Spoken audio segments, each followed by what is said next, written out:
नमस्कार,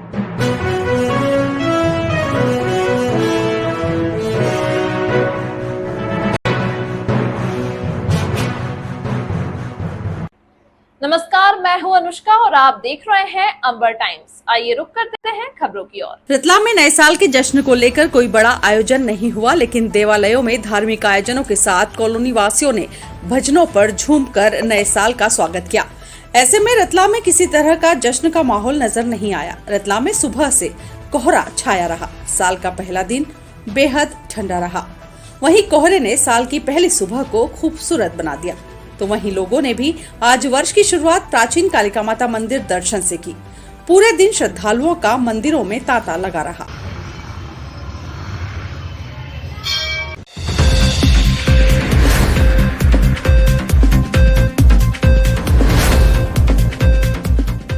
रतलाम में दिसंबर माह की जन सुनवाई में लगातार हड़कंप वाले मामले सामने आते रहे और अब 2024 साल के अंतिम जन सुनवाई भी मंगलवार को चर्चा में छाने वाला मामला सामने आया। दरअसल जन सुनवाई में एक भूतपूर्व आर्मी जवान अपने आर्मी ड्यूटी के दौरान मिले पदक को लेकर जन सुनवाई में आया। देश की रक्षा करने वाला भूतपूर्व आर्मी जवान रमेश चंद्र धाकड़ आज अपने ही देश में अपनी जमीन पर जबरन कब्जा जताने वाले से परेशान है और देश के दुश्मन से अपने देश की रक्षा करने वाला जवान आज अपने ही गांव में दबंगई का शिकार है। दरअसल बीते 1 साल से अधिक समय से भूतपूर्व आर्मी जवान रमेश चंद्र धाकड़ प्रशासन से अपने गांव बांगरोद में अपनी खेत की जमीन पर जबरन रास्ता बनवाने वालों से परेशान है। हालात यह कि सरपंच से लेकर प्रशासन तक आर्मी जवान की कोई सुनने वाला नहीं, जबकि भूतपूर्व आर्मी जवान रमेश चंद्र ड्रोन वीडियो के साथ प्रशासन को अन्य लोगों के खेतों में जाने के 2 रास्तों का वीडियो बनाकर दिखा रहे हैं। बावजूद इसके नायब तहसीलदार ने इसके भूतपूर्व सैनिक रमेश चंद्र के खेत से अन्य लोगों को रास्ता देने का आदेश जारी कर दिया। इधर नायब तहसीलदार का कहना है कि गांव के अन्य लोगों को आने जाने के रास्ते की दिक्कत के चलते धारा 32 में अंतरिम आदेश जारी कर दिया जा चुका है। यदि ये असंतुष्ट है तो निगरानी करे, यानी ऊपर अधिकारियों के समक्ष अपनी बात रख सकते हैं। फिलहाल भूतपूर्व सैनिक अपने खेत की जमीन को बचाने को लेकर आगे वरिष्ठ अधिकारियों से गुहार लगाएंगे, लेकिन सवाल यह कि जब जन सुनवाई में देश की रक्षा करने वाले भूतपूर्व सैनिक को भी न्याय के लिए परेशान होना पड़ेगा। क्या देश के रक्षक जवान को उसी के गांव के लोगों से अपनी जमीन बचाने की गुहार लगाना पड़ेगी? ऐसे में जन सुनवाई में आम नागरिकों की कैसे सुनवाई होगी?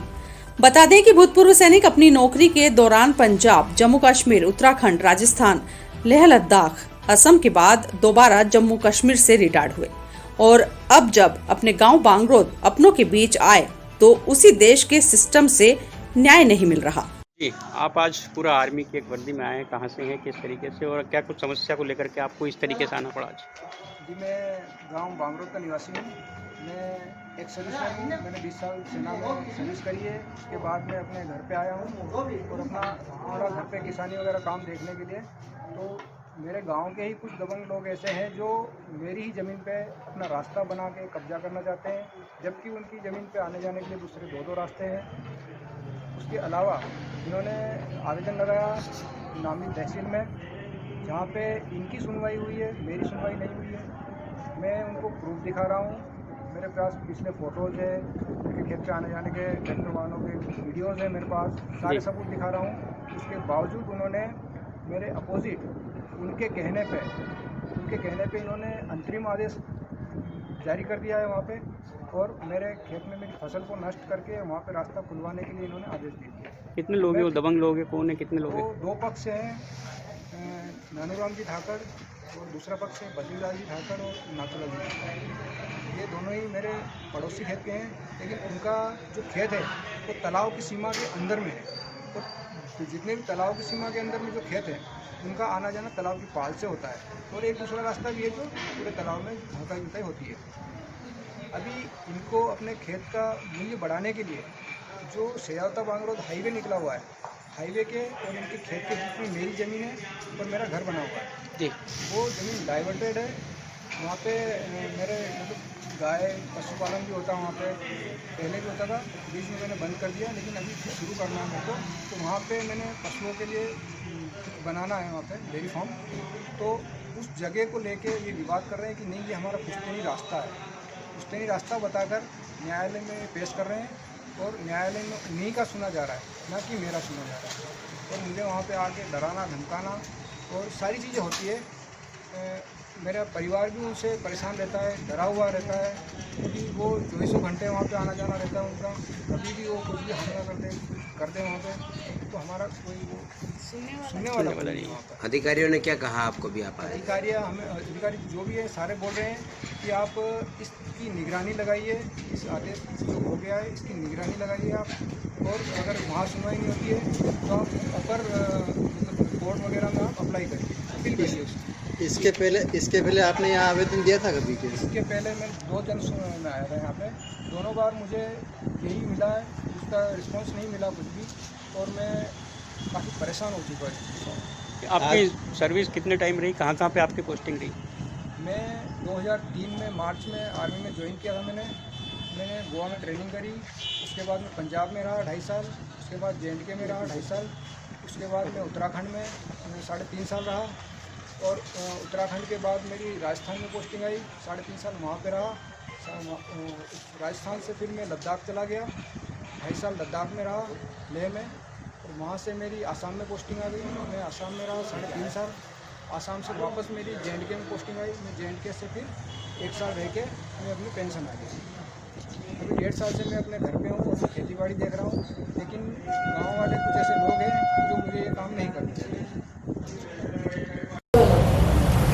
एक्स आर्मी मैन आए थे आज, उनका भी ज़मीन का विवाद है, क्या कुछ उसमें आगे कार्रवाई चल रही है? इनका प्रकरण नायब तहसीलदार टप्पा नावली में प्रचलित था।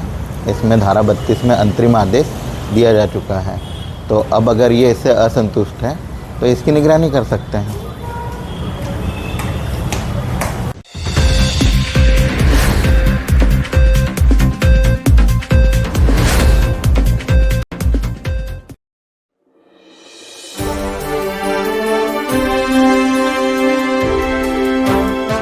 ओंकार घाणी तेल, जहां आपको मिलेगा शुद्धता और सात्विकता का अटूट संबंध।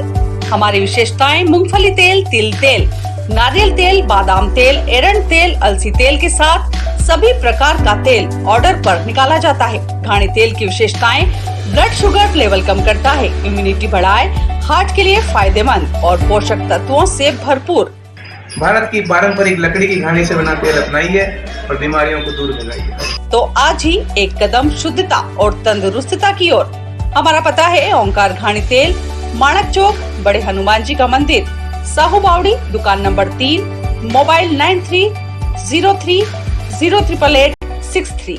हर एक का सपना घर हो अपना। श्री बालाजी फर्म आपके लिए लाए हैं ओमेक्स सिटी, जहां आपके घर का होगा सपना पूरा। न बैंक फाइनेंस, न ब्याज का झंझट, आसान किश्तों में सजाए अपने नए आशियाने को। किसी भी प्लॉट का 30% और मकान का 50% जमा कीजिए और किश्तों में बनाए अपना आशियाना।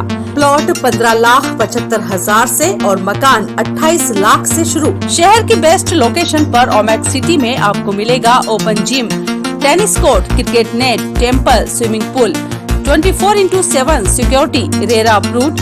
18 मंथ में रजिस्ट्री करवाने पर रजिस्ट्री का 50% खर्च हमारा रहेगा। इस लग्जरी टाउनशिप का आज ही बनिए हिस्सा और सजाए हमारे साथ अपने शानदार आशियाने को। संपर्क करें Omaxe city, old bypass, Anand big mall के पास, Ratlam. Mobile 9179970906 700456 734 88894689889। City office, Sameer medical, Bhami मोहल्ला, गौशाला रोड, रतलाम।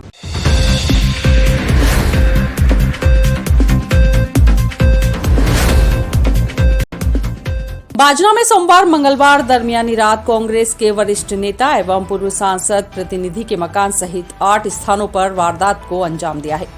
बाजना में बदमाशों ने कर्नाटक चौराहा स्थित बर्तन की दुकान सहित ठीकरिया रोड स्थित मंडी व्यापारी चंद्रकांत नाहर और कांग्रेस के वरिष्ठ नेता एवं पूर्व सांसद प्रतिनिधि दल सिंह डोडियार के मकान के अलावा अलग अलग क्षेत्रों में कुल 8 स्थानों पर चोरी की।